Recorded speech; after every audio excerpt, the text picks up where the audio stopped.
So I used to live in the Mojave Desert off grid. It's not where I started studying the law.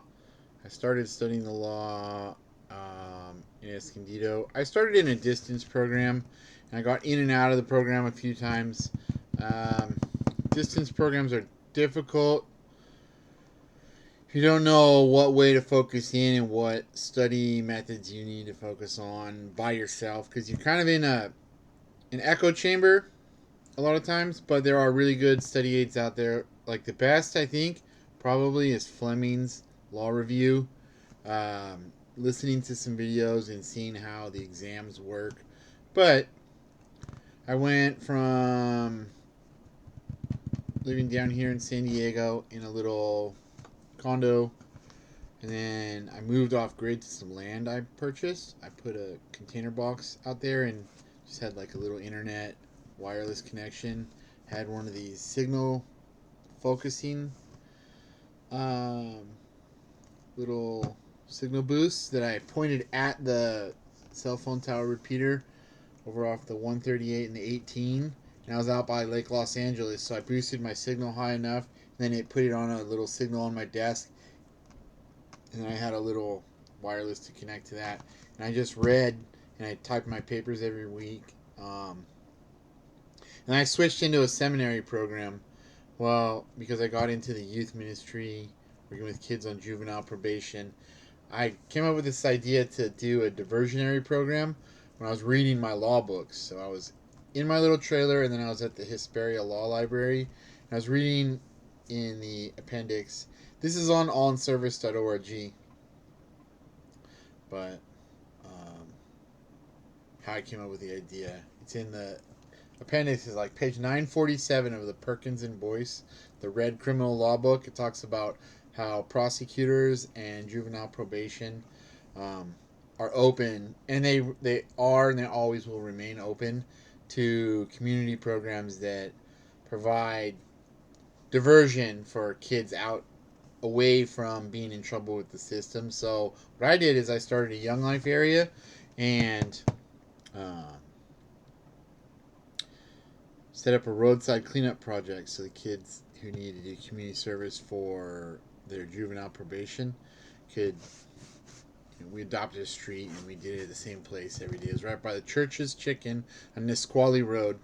Um, and so for a number of months, I had like 10 or 20 kids doing 3 to 5 hours of community service a week, and I do other stuff with them. Young Life has this thing called contact work, so I did that as contact work, and then I did regular things like take them skateboarding or like take them to McDonald's or Del Taco. We played handball a few days a week, but it was sort of a shifting group of kids who one group was in a little bit of, they weren't very bad, but they were in a little bit of trouble. Stuff like drinking and kicking over a mailbox, or like petty theft from a convenience store. They just all got caught doing little things. And so it was really cool. I did that for a while. I couldn't keep the Young Life area off the ground, and it went up and down. It was off the ground. It was off the ground. We had a Young Life area number, and I was signing community service. Couldn't quite keep my finances all the way together, and we shut the area down. And then, so I was kind of bummed about it for a while, and I withdrew out of my seminary program. And I got back into law study at a distance, which I have since then gone through paralegal training, and I'm not halfway, 1/3 of the way through a master's of business administration, and I'm focusing on a contract paralegal business, doing um, largely pro bono paralegal work coordination for crime victims advocacy, and also advocating to show churches and little groups how they can do the same community service project to help kids, because they're right next to each other. Crime victims advocacy and helping kids who've gotten in trouble. They sort of have some victims sometimes, but like not really. They're going to be victims to society by having an attitude that gets them in trouble, and then they just have their lives go down the drains a little bit. I mean, not entirely. All the kids I work with, I see them on Facebook here and there. They have kids and stuff. I'm 45 and I don't have kids. The reason being There's a whole multitude of reasons, but like when my Young Life area got up off the ground that my friends and I started, and then we had to shut it down. I just had all this stuff tied into it. I just got bummed out, and I moved away from the house where I was. I moved out back to my trailer where I was off grid, and I started boozing it. Right, that's always a thing in and of itself. I've always lost money and gotten in small amounts of trouble. A couple DUIs over the years, but I'm past that. A decade past getting a DUI in 2014. But I mean, it wasn't a smart thing to do. I got one during paralegal training. But right before that, I was bummed because I stopped my ministry area, and but I was living out in the middle of nowhere, and it was by El Mirage where they test the Predator drones. So I'd be up like early in the morning, just like honestly, kind of miffed off. Like I'd get up early because it was like real hot. I'd start drinking at like 4:30, 5 in the morning. And I'd be like 9 beers deep at sunrise, or like a little after sunrise, drinking natty ice. I was mad about everything. Um, and these Predator drones would fly over the house, and I'd be like pouring beer on myself out there, and be like, "You want one?" And like hitting baseball bat, like hitting beers at the drones, just like being a totally mature adult, 33 years old. Like I don't know. That's why I just like I saw this picture of this drones, and I decided to put it as my thumbnail to call it beer drones. I pretend like, hey, you found me, I'm hiding the beers here. Weapons of mass destruction out here, my natty ices. But I knocked it off and went to paralegal training. Even though I got a DUI there, I totally knocked off the drinking after that. Other people don't have to like crash land as many things as I did. Now I just like my business is so important to me. It's been going on 7 years since I drank it all, and having everything together in the middle to do paralegal work coordination for pro bono cases for sex trafficking victims. Largely, all sex trafficking victims is the focus, um, but there's homeless teenagers and different abuse victims who have gone through trauma, and we are mobilizing resources to pay for conservative Christian biblical counseling for them.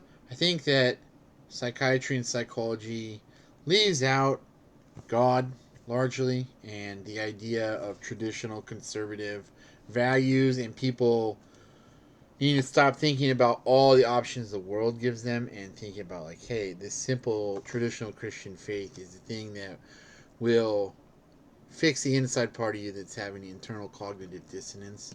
You don't even exactly have to go through all the cognitive behavioral therapy and have a true understanding of the psychological mechanisms that are going on. It's more the reality of the psyche being connected to morals, and morals being connected to God's true rules. And so they call it, different groups, self-help moral psychology, but just going to church and letting go of ideas that are against the conservative church view does that naturally. So that's one of the things about Alcoholics Anonymous, was started out of the Oxford group, which was sort of, it was a pretty conservative Christian thing. I'm Lutheran Church Missouri Synod, and the guy who started the Oxford group was a Lutheran minister. And so you see a lot of law and gospel, and the spiritual experience of the educational variety is in the AA Big Book, that comes from law and gospel, understanding ourselves as failing to meet the perfect standard of law and having God's forgiveness um, in its basic essence of concept that came from a Lutheran minister's understanding of spirituality. So that was it. I was being dumb for a while, hitting beer cans at Predator drones. I would be I would be tickle pink if someone could find videos of me like at 6 in the morning drinking beers and pouring them on myself and like throwing them in the air and baseball batting them back at the Predator drones. That was me right out of the Marine Corps a couple years. Marine Reserves. I had a DUI and got kicked out of it. And you'd think I would stop drinking, but no, I was just mad. I got mad at both things and then mad about these girls driving daddy's BMW being snotty towards me in paralegal training. And I got another DUI. Like I couldn't cut myself a break because I didn't get that. Cutting myself a break had to do with just not drinking. Like yeah, there's all the being a better person stuff, but a lot of times it's just you're gonna be a better person. You're gonna do more things that you have to do if you have bills to pay and you have a little bit of a goal. The thing about like making up things that you've done wrong to people and having a moral inventory, that's natural human stuff. Like that is really what people normally do and what people with a little bit of religious connection to a church do. Like you say sorry to people is or you have a standard and you just don't violate it. So I don't know. That was that. Beer drones.